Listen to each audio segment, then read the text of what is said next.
Episode 5, The Extraordinary Haunting of Whitman Farm and Anna Robinson. What would be actually super useful is just tell me a little bit about like where we're at right now, just so that I'll have it too. This is your space. This is my space, right. So why don't you tell me a little bit about it? Like this is where I come every day, Yeah. train the horses. How many horses are here? There's right now 4 horses. Okay. And what about these two guys? This is Fiona, and she's 14, and this is Maxwell, and he's 7 or 8. They always say that in film that audiences can learn to compromise on visuals, but when it comes to sound, it needs to be top-notch, or else it will take an audience right out of it. With that in mind, I think that the first few minutes of this episode gave my co-producer and audio engineer, Gary, a heart attack. He might still be recovering from this trauma.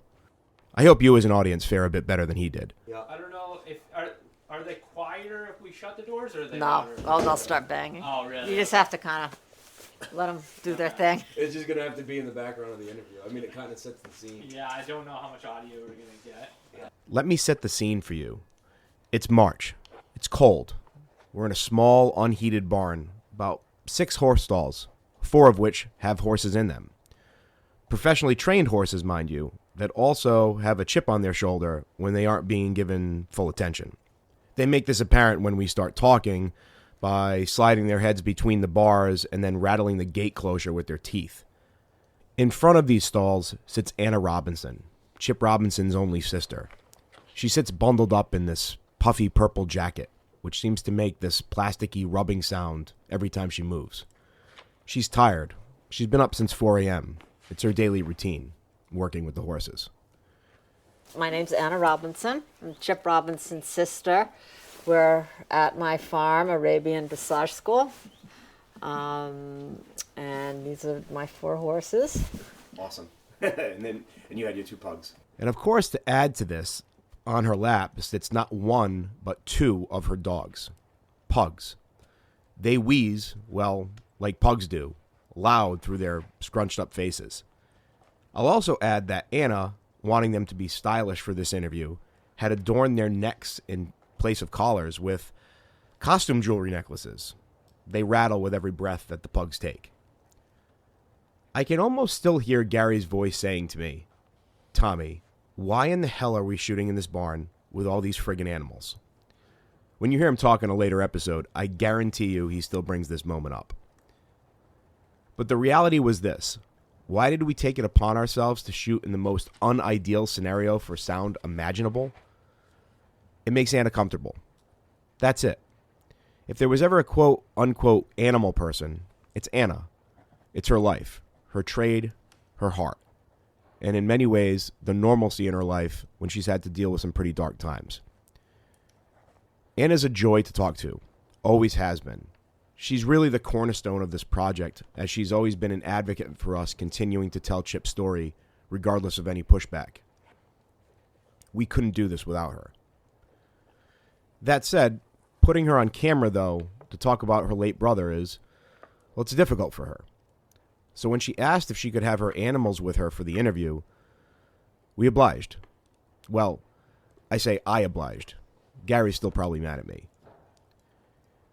Needless to say, the first few minutes until the horses quieted down and the pugs got too cold to hang out outside and went back inside, the background sound can be interesting, to say the least, when it's a mixture of horse breathing, pug wheezing, jewelry shaking, and metal clanging. I hope you can have some patience with it, as much as we did.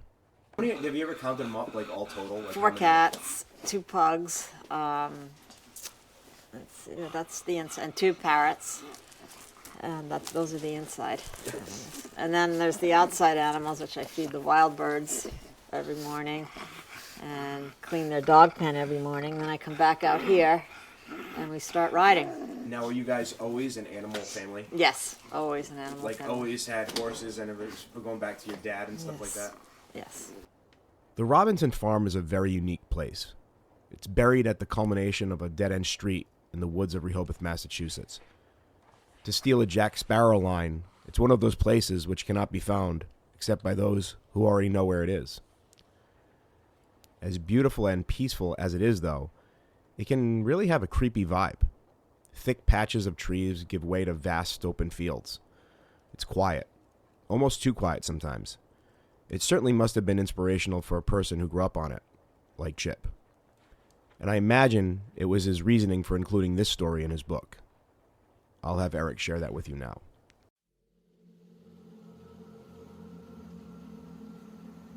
Ghost File number 35. The Extraordinary Haunting of Whitman Farm. Location, Rehoboth, Mass. Number of witnesses, 2, possibly 3.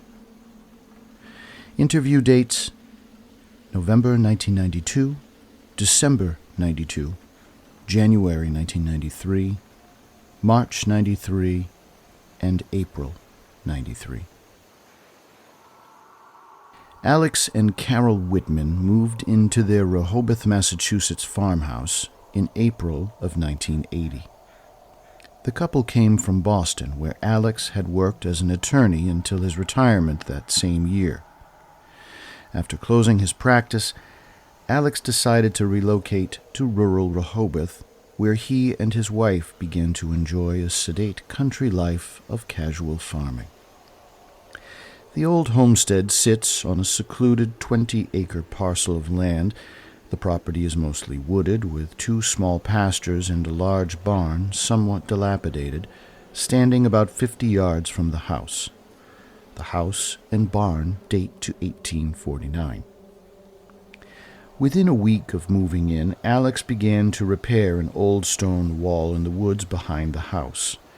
It was there that he unexpectedly found a solitary grave marked by a weathered, crudely carved tombstone. The barely legible inscription simply read, Sarah H., born September 1, 1854, died March 16, 1873. Alex thought it was strange that the tombstone stood alone, since family plots almost always contain at least 3 or 4 graves. Somewhat of a history buff, the retired lawyer decided to trace the background of his new homestead. He especially hoped to find out more about the grave. After several months of research, Alex discovered that the property was originally owned by a poultry farmer who had lived there with his wife and 3 daughters. Alex also learned that the farmer's eldest daughter, Sarah, had committed suicide in 1873 at the age of 19. She had hung herself for reasons unknown from one of the rafters in the barn's hayloft. Her manner of death probably precluded public burial in the town cemetery, so the farmer had apparently buried her on the family property. Over the ensuing weeks, Carol tended to a new garden, and Alex went to work fixing up the old barn. I felt kind of strange when I began to work in the barn, he recalls. It was weird knowing that a young girl had hung herself in there over 100 years earlier. I did my best not to think about it, but it still felt kind of eerie, especially whenever I looked at those rafters up in the hayloft. Eventually, Alex took his wife into the woods behind the house to show her the grave. Carol seemed interested in the story behind the solitary tombstone. She asked Alex what had caused the girl to take her own life. Alex replied that he did not know, but his research had revealed that the girl's mother was known to have been a rather hostile and unstable woman. Perhaps she had had something to do with Sarah's suicide. It was about a month after I took Carol to see the grave that things began to get a little strange, Alex recalls. I began to notice that Carol was spending long periods in the afternoon taking walks in the woods behind the house. Then one night around midnight, I woke up to use the bathroom. I was surprised to find that Carol wasn't in bed. I looked around, but she was nowhere in the house. I couldn't imagine where she might have gone at that hour. I went outside and called for her, thinking that perhaps she had been unable to sleep and had taken a walk outside, even though I had never known her to take late-night walks.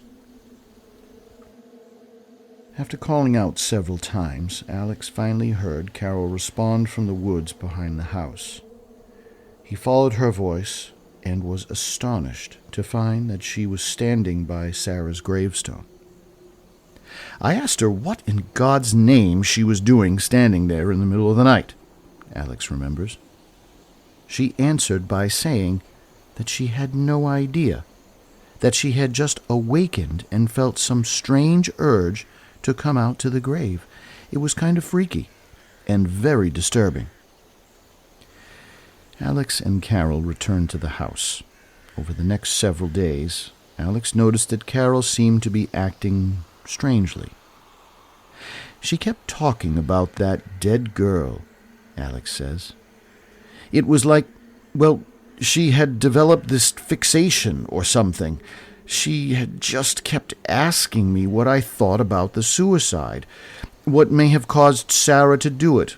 Of course, I didn't have any answers for her, and I simply couldn't figure out why she had suddenly become so preoccupied with a death that took place so long ago. Over the ensuing weeks, Carol's obsession with the dead girl intensified. On several more occasions, Alex was shocked to find Carol standing out at Sarah's grave in the middle of the night. Finally, he realized that there was something very wrong with his wife. One night, he indicates, Carol said to me that she herself felt responsible for Sarah's death. That comment really shocked the hell out of me. How could Carol be responsible for a suicide that took place more than a century ago by a girl she had never even known? When Carol said that, she really scared me. And when I asked her what she meant, she said she had no idea. I knew something was wrong. Carol has always been an extremely stable woman. I couldn't believe what I was hearing. I asked her to make an appointment to see her doctor. Carol's physician found nothing medically wrong with her.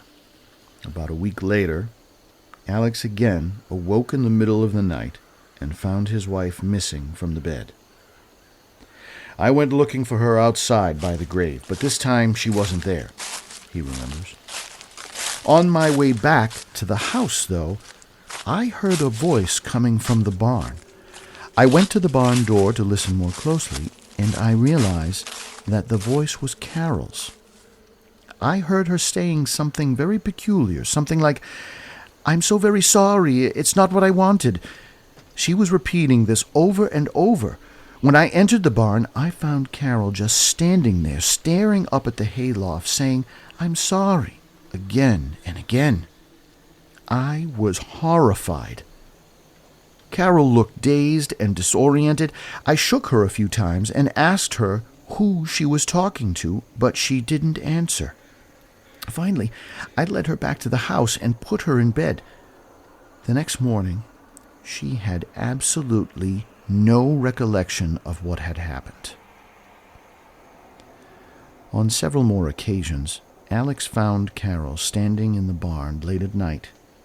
Each time, on the following morning, Carol could not recall having ever entered the barn. Finally, Alex contacted the doctor a second time. When the startling situation was fully explained to him, the physician suggested that Carol spend several days in the hospital for observation. The doctor said he wanted to conduct some tests to monitor her sleep patterns, Alex says. He thought she might have developed some sort of sleepwalking disorder. The hospitalization was just to be for a few days, but Carol was quite uncomfortable with the idea. I finally got her to agree, though. The following week, she was admitted. On the second night of Carol's absence, Alex found that he was having trouble sleeping. Shortly after midnight, he got out of bed and walked to the window. He lit a cigarette and looked out. The moon was full, casting an eerie silver glow over the barnyard below. Through the window, Alex soon noticed that he had forgotten to close the barn door. Worried that his 3 horses might catch a draft, he went down to close the door, making sure to lock it tight. Then I went to bed, Alex recalls. Still, I was having trouble sleeping. About an hour later, I got up for another cigarette. When I looked out the window, I was surprised to see that the barn door was now open again. I couldn't figure it out, because the door has a bolt lock, and I was sure I had locked it tight after closing it the last time. Anyway, I went down and closed the door again, this time doubly sure to slide the lock into place. Alex returned to the house and went to the bedroom. As he was about to climb into bed, he glanced out his window and was suddenly startled. Inexplicably, the barn door he had just locked a few moments earlier was open once again. I grabbed my flashlight and a shotgun, and I immediately ran out to the barn. At that point, I figured there might be an intruder, but when I went into the barn, I found that everything was quiet. There was no sign of anyone. I looked around for a while, completely perplexed as to how that door had gotten open. Finally, I was just about to leave when suddenly I got the most peculiar feeling. It's hard to explain, actually, but I got this strong sensation that I wasn't alone. Alex nervously swung his flashlight toward every part of the barn. Then he pointed it up toward the hayloft. When his light reached the hayloft rafters, Alex met with a sight that he will never forget. It was incredible, he recalls. It still haunts me to this day. I noticed a young woman floating up in the rafters, staring down at me. Her hair and clothes were disheveled, and she was very, very white, almost translucent. Even her clothes and hair seemed very faded, almost colorless and semi-transparent, like I was looking at someone in an old black and white movie. She just remained there for a while, floating up in the rafters, staring down at me. She was frowning, and I noticed that she kept wringing her hands. Momentarily overcome with panic, Alex stumbled and dropped his flashlight. After bending over to retrieve it, he looked up and saw that the spectral figure in the rafters was now gone. At that moment, he comments, I had a choice to make. I had to decide either A, I had seen a ghost, B, I was a stark raving lunatic, or C, I seriously needed a drink. I chose C. I rushed back to the house and downed 3 shots, and then I went back upstairs. Alex lit a cigarette and anxiously paced the bedroom. He tried to make some sense of what he had just witnessed. I eventually calmed down a bit and was able to convince myself that I hadn't seen what I thought I had seen. I decided that the whole thing had to have been my imagination, probably due to being upset about Carol and her strange obsession with Sarah. Finally, I went back to bed and tried to get some sleep. But I slept fitfully and soon woke up in a cold sweat. I climbed out of bed and got another cigarette. Alex puffed on his cigarette and gazed out the window. A few minutes later, he momentarily turned away from the window to reach for an ashtray on the nearby chest. I picked up the ashtray, he recalls, and when I turned back towards the window, I was overcome with the most horrible panic I have ever experienced. You see, that girl's face was in the window. The girl from the barn. She was staring in at me. It's a second-story window, so she was just, floating there outside. I dropped the ashtray, and it shattered on the floor. At that moment, the girl vanished. This time, Alex observes, he could not write off the vision to his imagination. He indicates that he saw the strange apparition 2 more times that night, a second time floating in the window, and once out in the barnyard, where the spectral girl oddly walked around in a small circle 2 or 3 times and then vanished. Of course it was terrifying, Alex observes. But strangely, I no longer felt panicky. I mean, whatever this was, it obviously wasn't going to harm me. I began to reflect on what I knew of the history of the farm.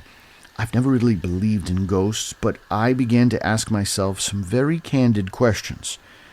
I began to wonder if Sarah was somehow still present at the farm, somehow just stuck there in some spiritual sense ever since her suicide.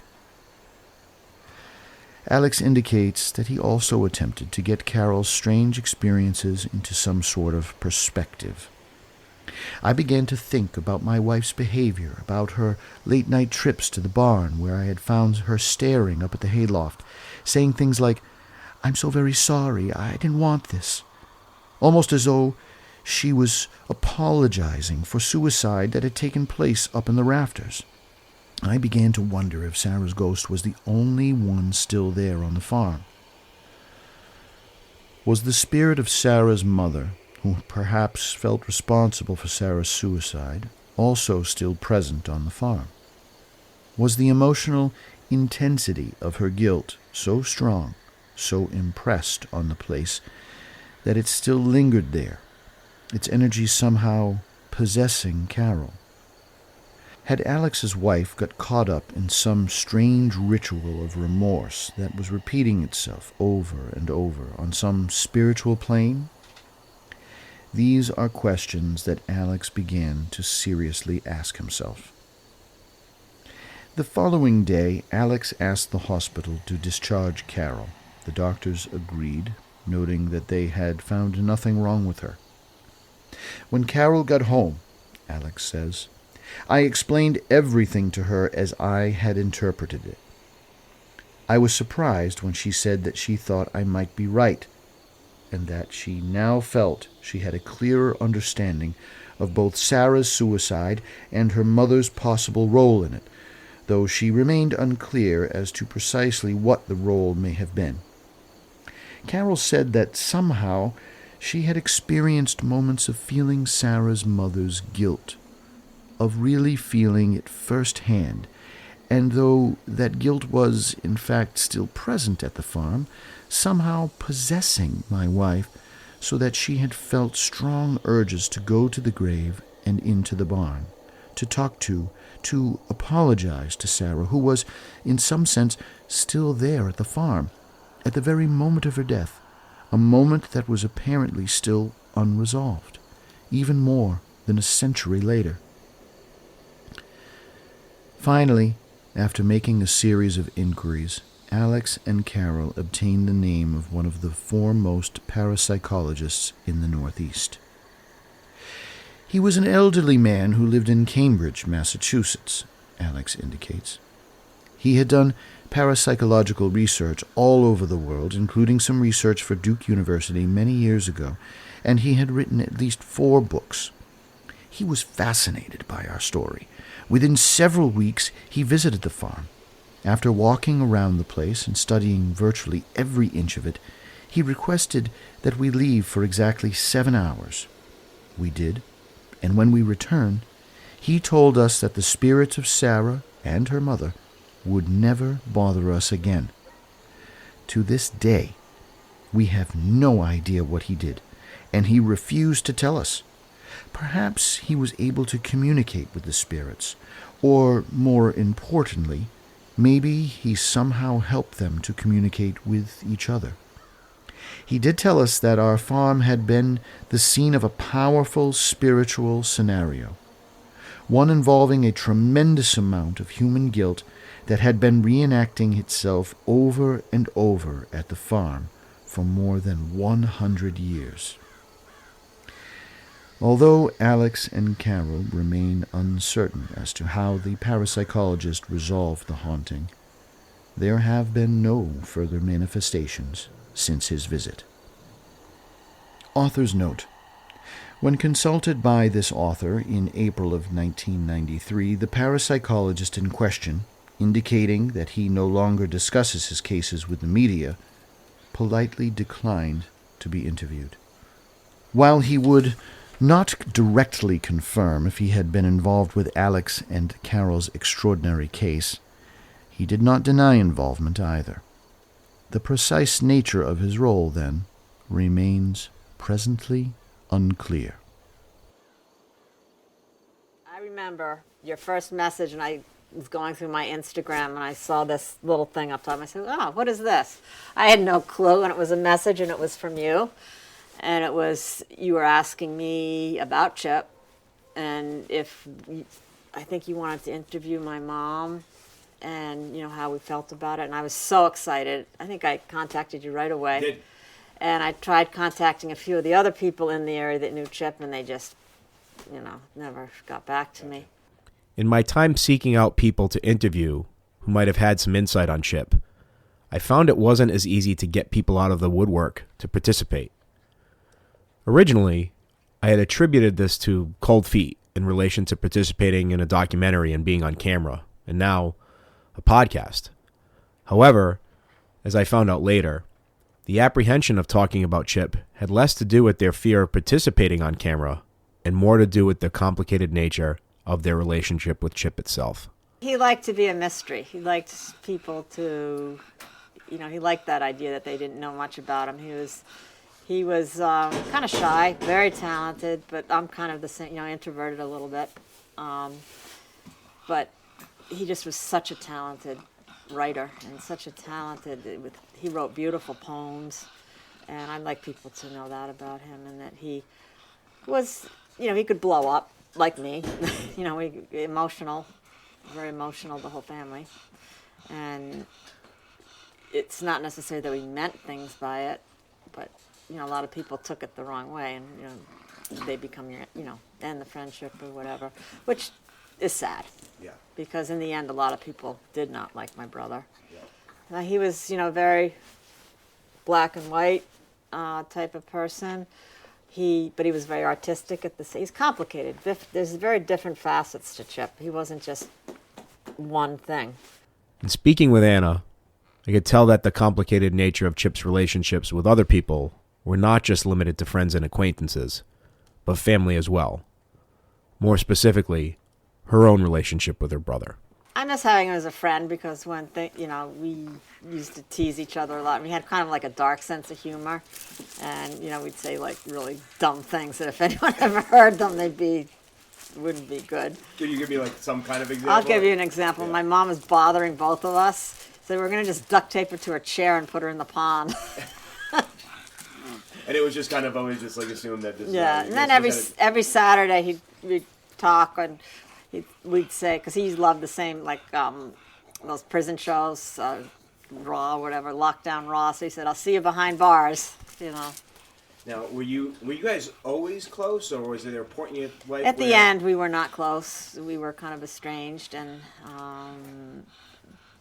that just was because of what was going on, with my life. My now ex-husband and him didn't get along at all, and he was always just very mean to Chip, and Chip then retaliated, and it was like back and forth. So then I was kind of in the middle, so I obviously sided with my husband.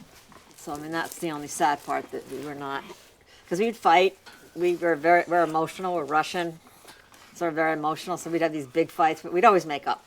And then, but this time I didn't get a chance to make up with him. Her tone switches as she reminisces about her fond memories of Chip, their dark senses of humor, their hot-tempered natures.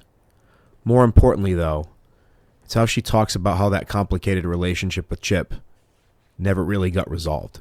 I mean, he was not suffering anymore because he was really suffering, and my hope is that he's happy wherever he is and realizes how talented he was and how much joy he brought to people and how much I loved him. We were estranged at the end, which was very sad. But, like I said, we would fight like crazy, and then we'd always make up, at the end of the day. but this time, couldn't make up. So there wasn't the time for it. No and I just hope he knows wherever he is that I love him and that I'm proud of him, and that, I apologize. Yeah, it's tough. It's hard. Yeah, that's why you don't fight with people without making up. Don't let things go.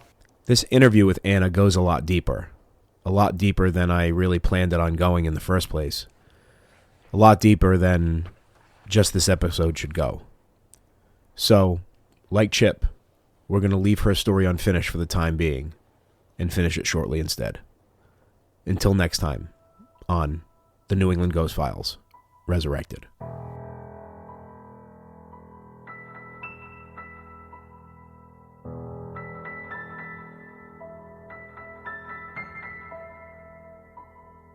If you have any information that could help shed light on Chip Robinson's story or the New England Ghost Files, please reach out to us at newenglandghostfiles@gmail.com. If you were interviewed by Chip Robinson for one of his stories, we're very interested in hearing from you. Please reach out.